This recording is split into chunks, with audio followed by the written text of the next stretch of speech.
जानेवारी 2025 पासून 377 विमानांमध्ये वारंवार तांत्रिक बिघाड झालेली विमानं ही देशातील विविध नियमित विमान कंपन्यांची केंद्रीय नागरी विमान वाहतूक राज्यमंत्री मुरलीधर मोहोळ यांची लोकसभेत माहिती।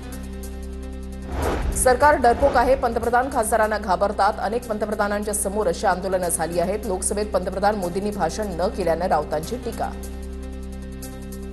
पंतप्रधान मोदींचं सक्षम नेतृत्व हे देशाला माहिती। उद्धव ठाकरे, आदित्य ठाकरे, राऊत डरपोक हे सुद्धा देशाला माहिती आहे। नवनाथ बन यांचा पलटवार। अमरावतीत महापौर पदासाठी एमआयएमचा भाजपला पाठिंबा। अमरावतीमध्ये भाजपचे श्रीचंद तेजवानी महापौर, भाजपला एमआयएमच्या बडनेरामधील नगरसेवक मीरा कांबळेंचा पाठिंबा। अमरावतीमध्ये भाजप युवा स्वाभिमान तर शिंदेची शिवसेना आणि एनसीपी एकत्र।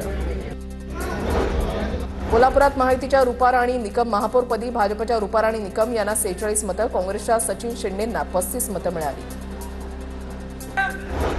नाशिकमध्ये भाजपला स्पष्ट बहुमत मिळालं। शिंदेंची सत्तेमध्ये सहभागी होण्याची भूमिका। नाशिकमध्ये भाजप महापौर झाल्यानंतर गिरीश महाजन यांचं वक्तव्य। अहिल्यानगर पालिकेमध्ये पहिल्याच दिवशी भाजप नगरसेवकांना आयुक्तांना धारेवर धरलं। सभेवेळी रेकॉर्ड केलेलं राष्ट्रगीत लावल्यानं नगरसेवक संतापले। पालिकेमध्ये तोंडानं राष्ट्रगीत म्हटलं जात नाही, हा राष्ट्रगीताचा अवमान निखिल वारेंनी आयुक्तांना सुनावलं।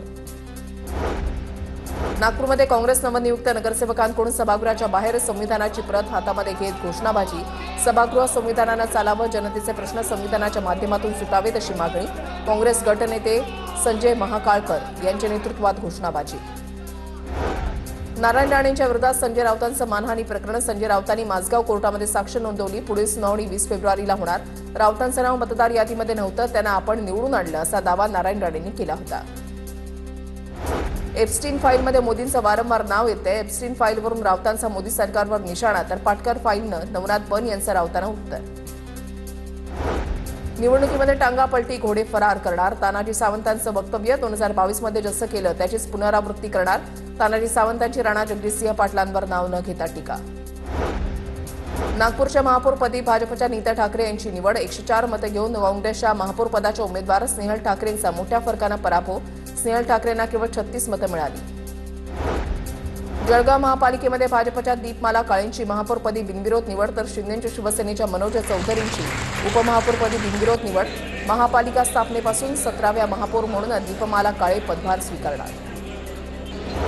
अहिल्यानगर पालिकेच्या महापौरपदी राष्ट्रवादी अजित पवार गटाच्या ज्योती गाडे, तर उपमहापौरपदी भाजपचे धनंजय जाधव यांची निवड।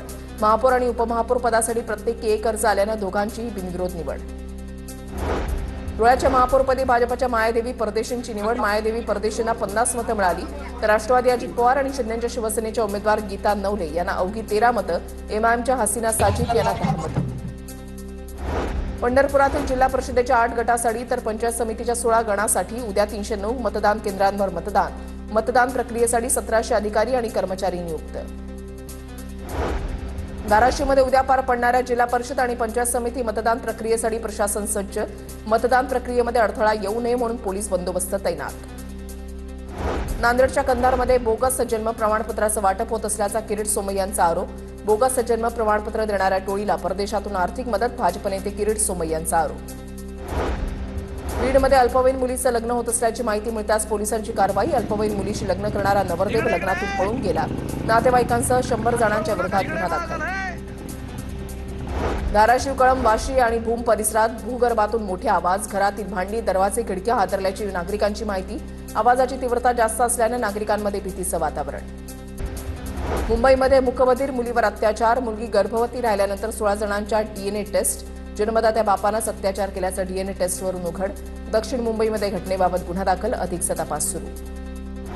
नंदुरबारमध्ये वाहतूक नियमांचं उल्लंघन करणाऱ्या 10,241 वाहनांवर आरटीओची कारवाई।